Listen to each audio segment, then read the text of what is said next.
process. So what we'll do first is kick this 18 over to the right, leave a little space here, so I get x squared minus 6x is equal to negative 18.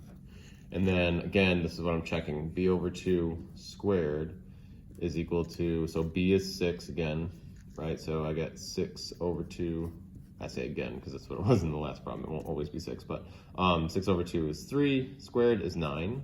So again, I'm going to add 9 to both sides to make it a perfect square on the left. And then the only difference here, in the previous problem, it was x plus 3, right? But if I have a subtraction right here, and again, this is 3 squared, right?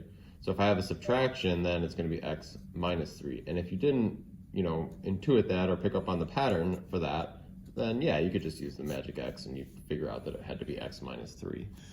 So, oh yeah, this is going to end up with imaginary solutions. I'm like, negative 9, that's terrible. Okay, so then, but that's fine because now we know how to do square roots of negatives, hopefully.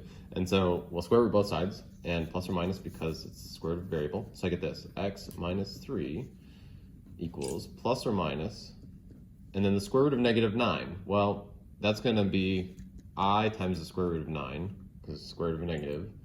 And that's just going to be 3, so it'd be 3i. So I get plus or minus 3i there. Questions on how I got 3i? Okay.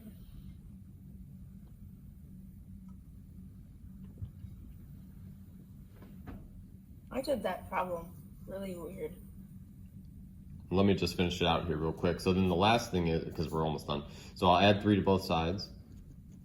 And so I get x equals 3 plus or minus 3i. And that's it. There's nothing else to do there. I mean, I guess you could break this up into 3 plus 3i and 3 minus 3i, but that would mean nothing. That wouldn't add anything to this. This just means 3 plus or minus 3i, and that's just your final answer.